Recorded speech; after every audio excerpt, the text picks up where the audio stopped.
Sculptures, drawings, maps, photographs, schemes, objects, writings, traces, fossils.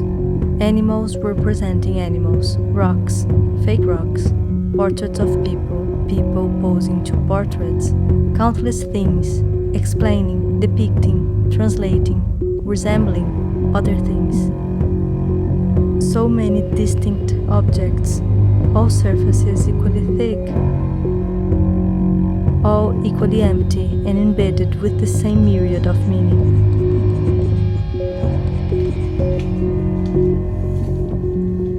I'm talking about images.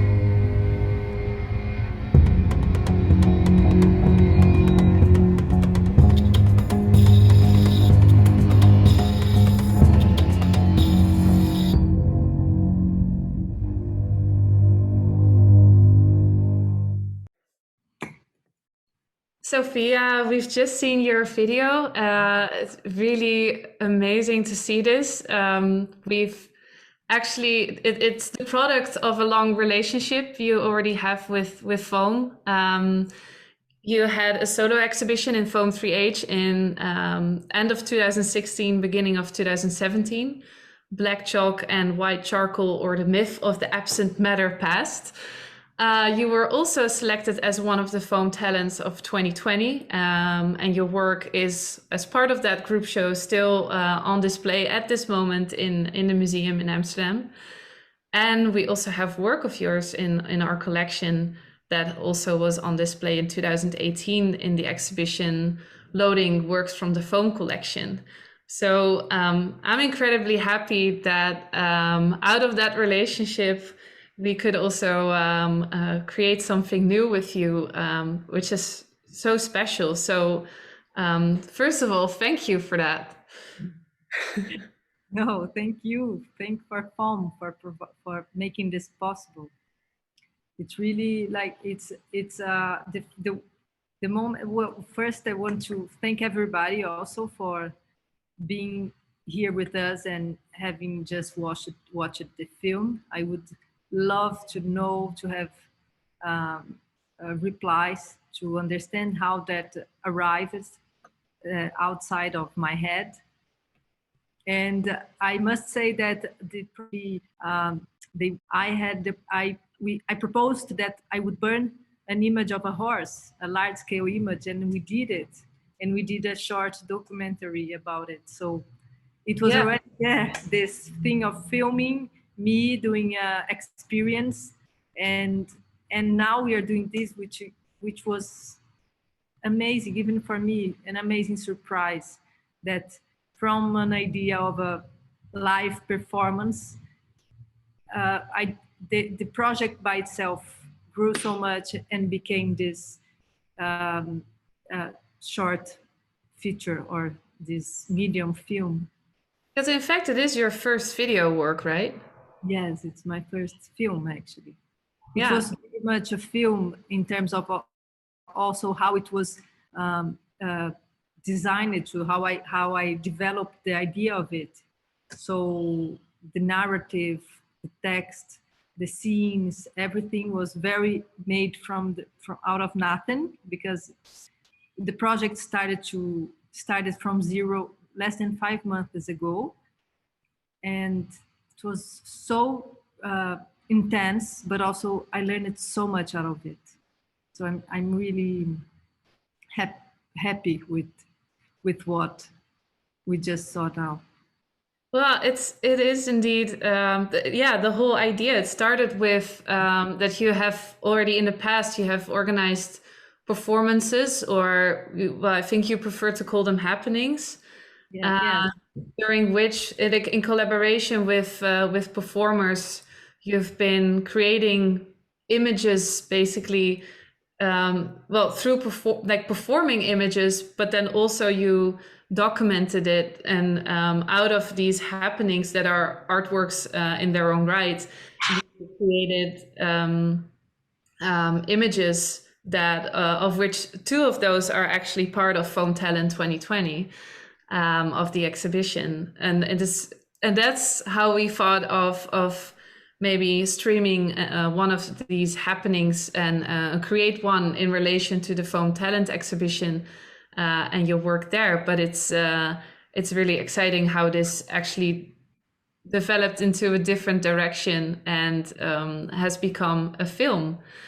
Especially what fascinated me most with seeing the film is that it really gives the viewer a peek into your brain. It's like your sketchbook, your universe.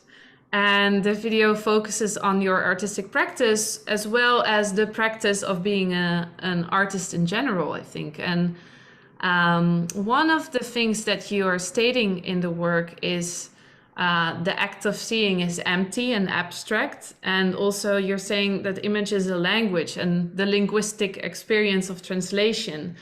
And especially that focus on language made me think of the word imago, a word that derives from Latin. And in Dutch language, it is actually used in daily language to describe the image people have of a person, so a persona. But in biology, the imago is the last stage an insect attains during its metamorphosis. So it's also part of a process of growth and development. And well, for me, the video work seems to be a performance of that very word, imago. On the one hand, is you could see it's a self-portrait as an effort to control how history will remember you, while staging or restaging different representations of yourself.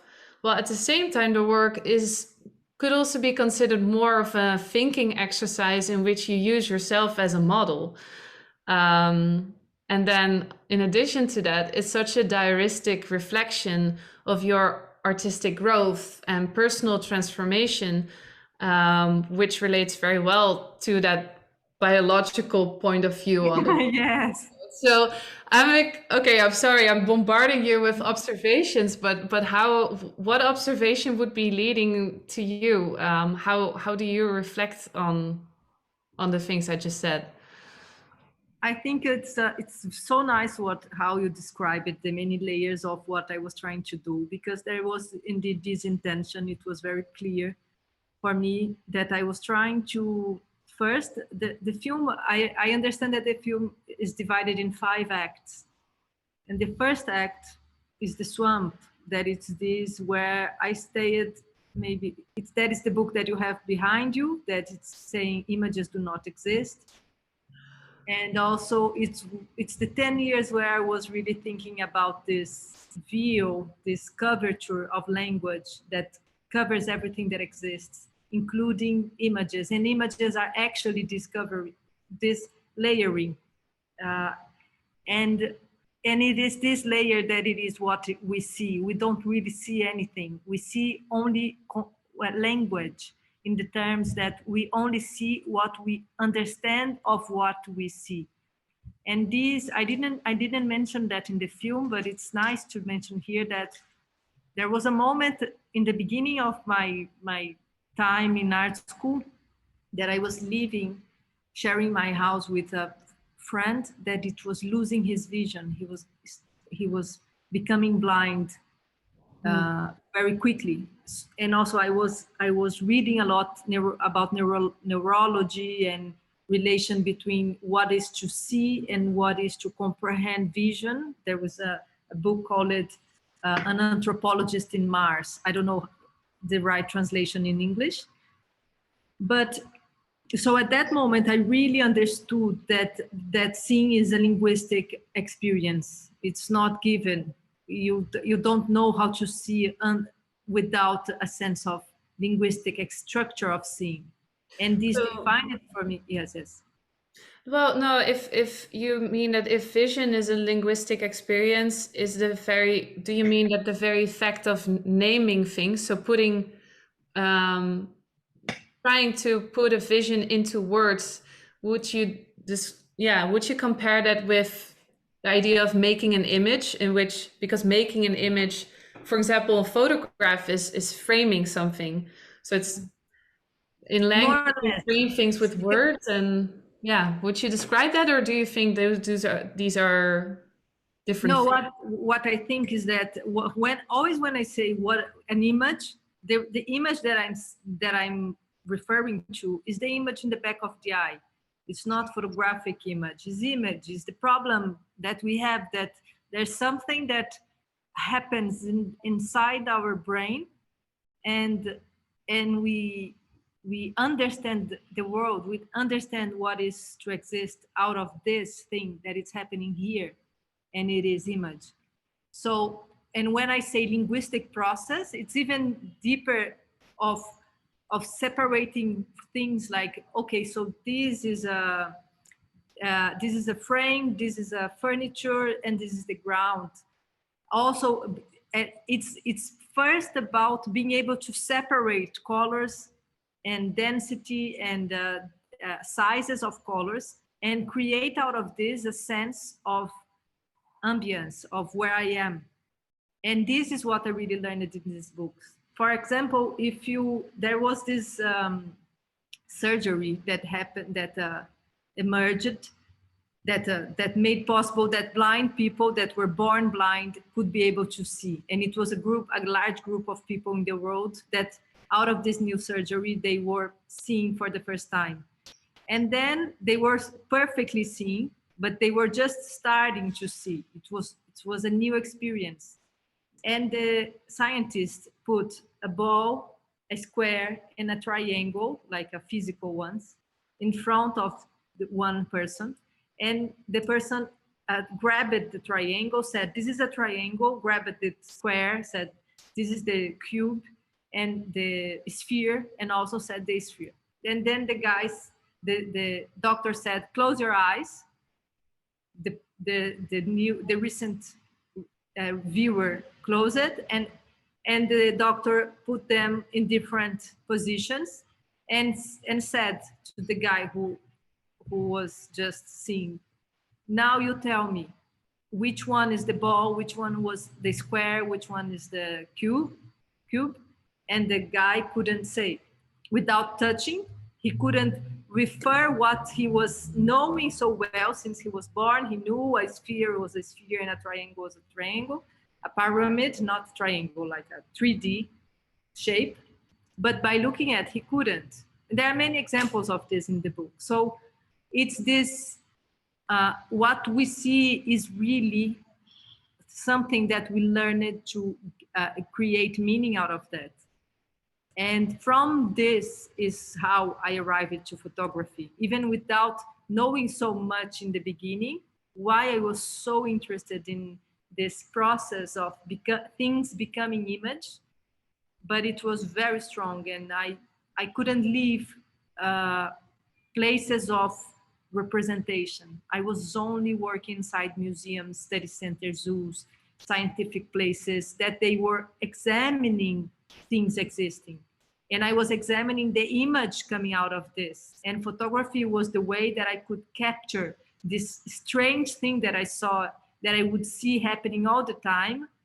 And with photography at that moment, it was the thing that most connected what I was experiencing with an image that I could deliver. Because if I did like an abstract painting, I wouldn't get to the abstraction of image that I wanted to get with images that we see in the back of the eye. So it doesn't matter if it's an image of a rabbit or if it's an image of a square. I still wanted to reach abstraction out of being able to comprehend what is that, what is to see something. So this was something that this was the reason why I kept photographing things. I don't even consider myself a photographer, and I don't think I am one. At the same time, I think I am the most rigid photographer I ever met, in the term of really trying to understand what photography is. It doesn't matter, but the thing is that photography was a way to achieve this that I was trying to understand about image. And then you say imago, which is quite nice, because for sure it's the root of it, the word image. And it relates to this crystallization, biological crystallization, or to, I forgot now what was the first thing that you describe it. but You mean it's the biological use, like no, the use of? the other one. Oh well, yeah. In Dutch, it's a common word to use for a persona. So the image that a person creates of him or herself, or at least the Yes, image that other people have of a person. yes. Yeah, And yeah. and one thing nice about this is that I'm learning a lot from recent anthropology. Is this conception that comes from indigenous knowledge that everything is infused with a perception of the other. So at the same time you look at things, things are looking at you. And at the same time you have an image of you, things also have an image of themselves, of itself. And it's also it so you are being so images are talking all the time in between themselves. It's not me and I have all the images. And also I think this happens in my work, or when it happens in my work, it's the moment that they become my work. It's when I manage to twist something in the state that it's already this something, it's being able to manifest itself, Mm. like in manifest its own imago by its own means, like it's more of this sense, and then you lose the you lose the authority of you saying what this thing means, and you start thinking that it's impossible to know. I don't know, it's I liked also how you did it in the video work as well, or in your film. You're speaking about um, how of your artworks, the images you have created, are in your studio, and you refer to them almost as persons in themselves, that they are there to dream and to yes, yeah, and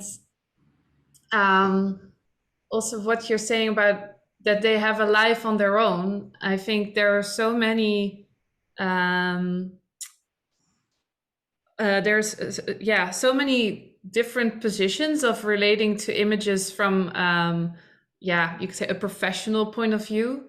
So for example, you have, I very much recognize the labor of applying meaning to images by analyzing them, rearranging them in relation to each other to make different connections. I mean, and forge different meanings. That's also what I do as an art historian and a curator. So all these roles, also, you could also think of the role of an archivist, a conservator, an yes, archaeologist. These are all clearly connected because they're all dealing with representations and imagery, and trying to make sense, or make sense by putting an order to them. And then you have the role of the artist. So how would you describe what distinguishes all these different ways of engagement with images and representation, and what distinguishes the role of the artist from these other forms of labor on the comprehension of representation? mm, Or maybe there is no difference, in the sense that what you are describing in the video work, I really recognize things of it that are also applied to, for example, how I relate and how I'm trying to make sense, even though I'm clearly not an artist. yeah, because what I think it defines what things are and what they are used for is really the intention and how we deal with what things are, because things are nothing and they are everything at the same time. It what define the purpose or the practice of creating an image or of comprehending an image is the attempt. It's the way of the attempt itself, because and this also this is how culture is structured anyway. So we create these meanings and we keep connecting it with this or this, but it's completely Well, your comprehension comes forth out of your own creation, of course, yes, and you're visually creating, whereas I, as an art historian, if I write about work, I'm again trying to put it into words, which yeah. Yeah. But Which is also, I was trying to put into words. I really tried this time, and this was the most amazing thing of this film, because this that I told you in the film, I'm thinking about it for really, truly, maybe 10 or 15 years. For sure 10, maybe 15 years. I've been thinking about this. But because the works, they are so hermetic, I don't know even if that's a word in English, but they are so enigmatic, or they are so dried, and they deliver something that it's so strong, then it stays as like an entity image delivering something sometimes when I'm lucky, that I never could really show what makes me do these works, how, what get what got you there. what's in my head, so No. that I get to be, and what experience I've been through that led me to do this. So it was super relieving for me to be able to tell, even if very briefly and only inside the studio, be able to tell more of the experience that I've been having so many times under so different circumstances, but by going very deeply in nature and inside caves and looking at prehistorical sites, entering ruins.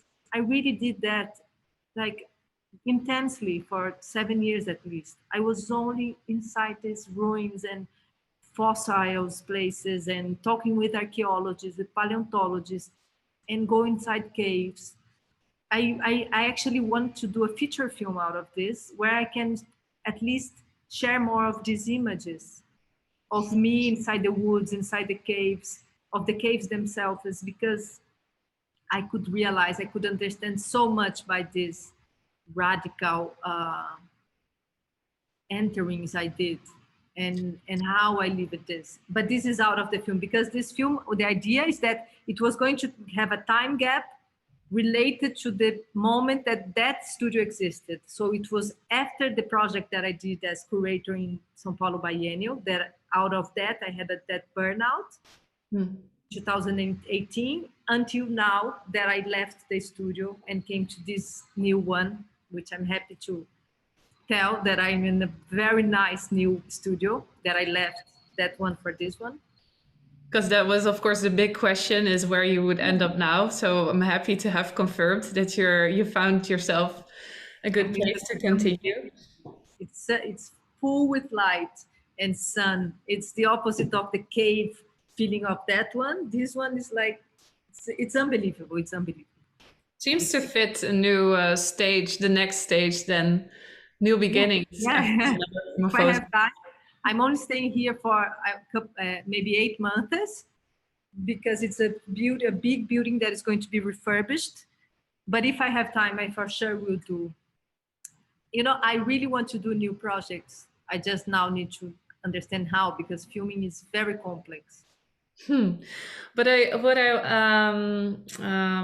what you just touched upon, what was very clear in your video work, is that on the one hand, that sort of research you've been doing, but also then how that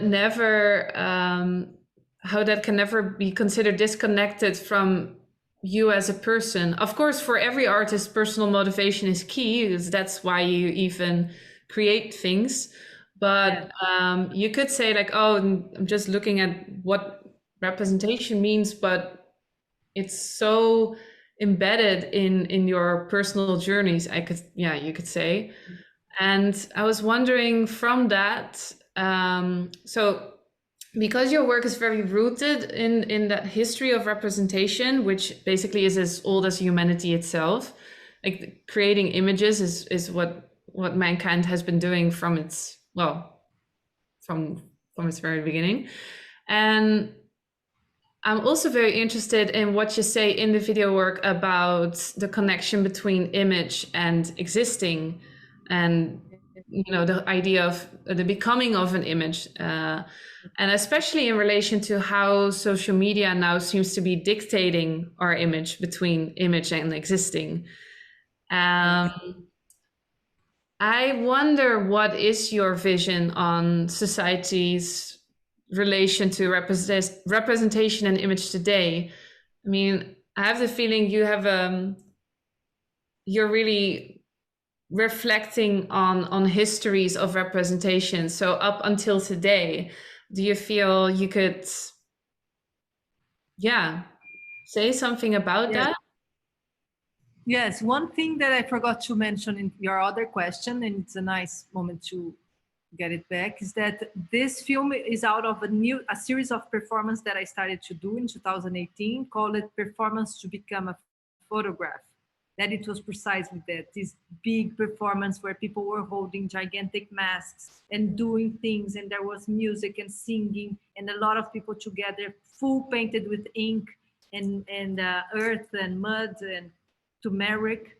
So and then the other types of performances also, but all of them are from this series, Performance to Become a Photograph, and this film comes out of that. And in regard to what you asked, I think what is happening to image from the time photography started, it's very interesting, very But complex. yeah, But in because social, yes, well, becoming a photograph, that whole idea is really interesting in the context of current trends, because I mean, I've heard that there are young women going to have plastic surgery in order to look like more like the filters we're using on social media platforms. So it's almost like people do want to become a photograph, or at least a manipulated one. So I'm yes. also wondering, like, what does that say about our current connection between image and existing? But maybe What it's quite a No, huge no, I question have. to ask. What I feel about this is that there is a sense of commodity, of becoming a product, of consumism that is so strong now. We are so like inside this capitalist swimming pool that we didn't realize that we became commodities as well, even for us. So we, as as beings, we we slowly understood ourselves as products that has this visuality and has this, and then we are, and because of the social medias being so strong, we are very related to what is this, and we are consuming our own images and images of others in this strange, I don't know, the structure that capitalism gave. And because capitalism managed to define value out of very specific things. So if something is new, it's valuable. If something is not new and it was used, it's more or less trash. And then we throw it away. And it doesn't have any of the value that it had before leaving the store.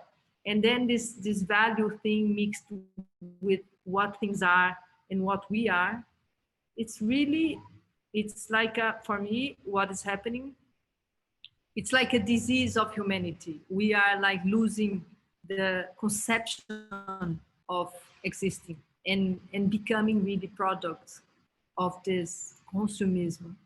So it's really, I think it's the opposite of image, it's the opposite of existence, and we need to wake up, really need, in But terms of. then, how is how should one consider this film, in which it's, I guess, the first time? No, I mean, there have been self-portraits in your older work before, and that's also something you're stating in the video work, I believe. But coming from what you just said, like, how are you then reflecting on how in this film you're also creating an image of yourself, obviously very different from how people are staging their personas online, but could you say it's almost a counter reaction on that, or do you still feel inclined to create a narrative around yourself coming from a deep search, as that personal journey of yours has also been retold by you in the film?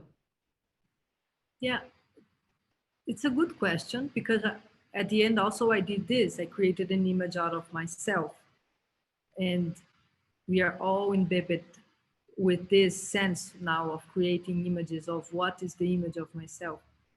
But what I tried also was to balance existence of myself and existence of other things as the same, and also this sense that it's so interesting that everything has its own point of view, also to recover more of this humanity that it's inhabited in everything.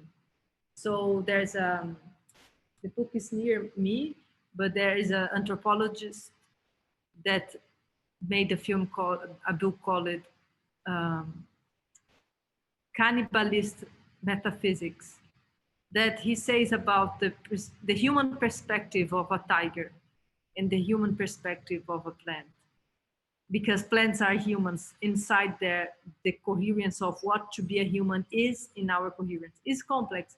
But anyway, it's I of course I fall in the trap of becoming image, but with the intention of making everything having this kind of sense of I don't know of I don't even know. Yeah, no, but I really see it as you having used yourself as a model to exercise the idea of becoming an image.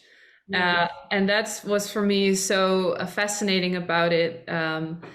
Also, that first, when I see you appear in the film, like the first thing I thought was, hey, she's back to the old haircut. And then later on, it turns out to be a wig. So that was like, and that was such a simple gesture, but so effective in how we are self-fashioning or like changing our appearance, which is sort of playing with the idea of representation. And I think, yeah, and it also has a long history in art history. It has a long tradition, I mean. So I thought it was, because it's not just a self-portrait about you, it's a portrait of you as an artist, and then yet it's also not just about who you are, but what you are or how you are in relation to images. Yes. So well, it has many layers, and that is what I really love about the work. Yes. And one thing about this is that a friend of mine saw it and said, Sophia, but why are you dressed like Joan d'Arc in the beginning with that hair? And I said, no, I'm not dressed like Joan d'Arc. I'm dressed like myself. I used to have that hair. And she said, yes, yes. Because she thought I was mentioning to Joan d'Arc straight. And it's not. It's because also at the time I showed the Joan d'Arc picture, I was actually with the same hair of Joan d'Arc, but so it's this double mixing of the figure of a woman immersed in fire and out of a sense of deep purpose, as I said in the film, and myself with the same situation. I really feel, I really comprehend Joan d'Arc in her crazy, like mission sense of life. And I think I had the same. And I really didn't speak in the film about the reasons that led me to this in my life and what happened. I wish I do a film also about this one day. But it's this sense. And also the hair made possible that this 2 years and a half really happened in 5 days of filming, intense 5 days of filming for this film. Yeah, actually, speaking of those intense 5 days of filming, do you have some backstage imagery for us so we can? Well, it becomes a bit of a meta thing of, because the film is already about sort of giving a glimpse of your universe. But do we have a backstage of the backstage? Yes, there is. And also one thing that was scary for me was how much structure a film need to be a natural film. We were doing everything in my studio and everything was very realistic. I even considered this more of a documentary because I tell everything that really happened in my life, and also it's in my studio. It's not a scenario. And the last performance also was inside the studio with my velvet curtains from Biennial, with the pictures that I had in the studio. So it was really realistic, everything. And still, for some filmings, it needed a structure. I even have one picture here that it's, let me share my screen. Need to see.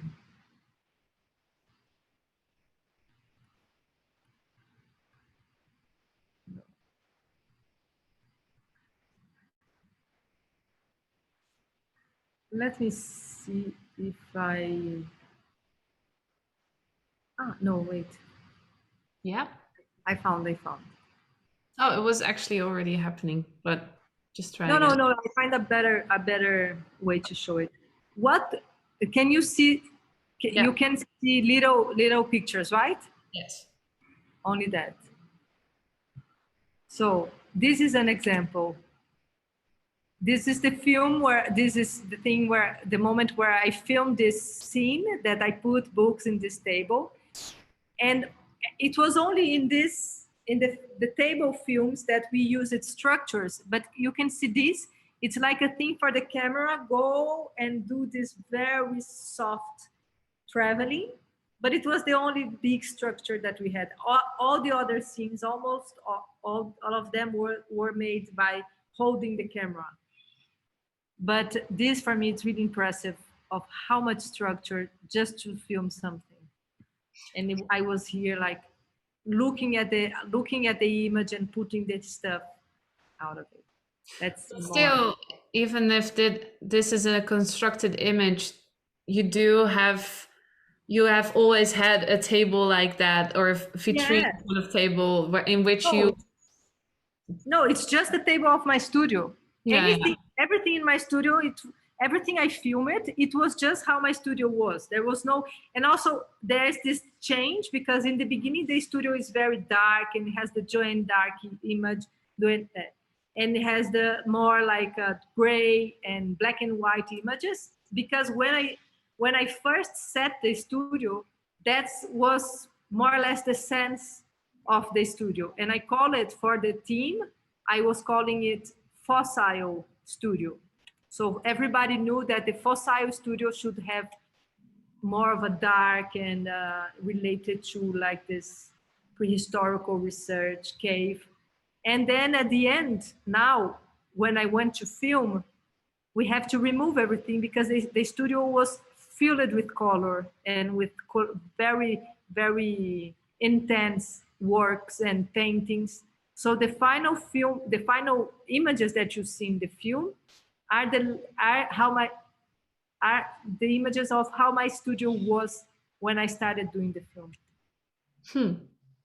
Yes, and then for the last performance, we have like to kind of empty the studio. That it was good because I really left my studio on the day after the filming. It was crazy, but we empty everything to be able to do something like that.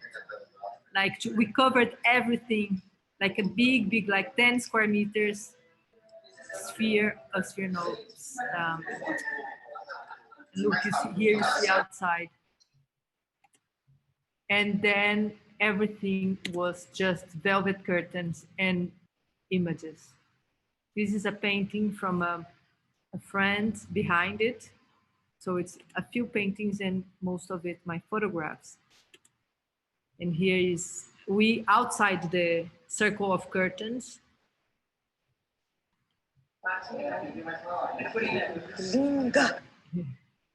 Could you maybe reflect a little bit, maybe as a final note, on how the video work ends? So instead of just us watching, like the spectator watching you, there are all these performers together. performing with, I think, masks of your face, No, or not? no, not necessarily my face, but multiple masks that I collected in many years of research. Because I think that most of like the happenings that you have, like that we just spoke about, how to become a photograph, that was the inspiration for this collaboration. Then it turned into a film, which also had to do with the pandemic, that it was difficult to organize a happening like that. Yet you did end this film with maybe a condensed version of what those happenings always looked like. Or how would you reflect on that final performance? Can you say anything about that? The final performance was the original performance that I should just show in the film. Like what I was imagining, I wanted to do in the beginning before I got the notice that I would have to leave my studio in short notice, like in 2 months. I was just planning to do these performatic things with people. And like I was writing an opera and it was related to that. And then when I realized I was going to lose the studio, I thought that I needed to tell the story of that time that I had this studio. It was much more urgent than doing the opera practice. But the one thing, then by starting to write and think, I understood that out of that situation, my work arrived to that point where where the performance happened. And it's almost as it's the opening of my work. It's to where everything arrived from the learnings that I had in the last 2.5 years as artist. So it's very intense and it's very strange because it's 2 or 3 minutes of, I think, of this final act, but it gives a sense of intensity and also of this. I think that we realized after being almost 2 years in a pandemic situation, in a lockdown, is this sense of the strength of being together and the strength of representing itself and the strength of this changing, because they are always changing masks in this. So it's more about the imago than the masks that, Excuse me. but it's more or less about, I think it's about the strength that we are arriving out of the situation of lockdown. And the entire film, it's only me inside my studio. So it's very strange. It's very like it was very intense to do this scene. And everything had to be super tested. It was so incredible to be able to do this, but we were so like careful that it was the first time I was with more than one person without a mask. Yes. Well, yeah. I think it's a very enigmatic ending to the film and very promising for the future. So thanks for this final note, and yeah, thanks for having this conversation with me, this reflection on the film. And it was absolutely great to collaborate with you again. So hopefully we will be able to continue that in the future. Thank you so And much. if thank you, thanks also to Foam, thanks to Amelie and everybody who I worked with. It was it was a turning point for me for sharing my trajectory as an artist. It made me be able to give what I do in another way.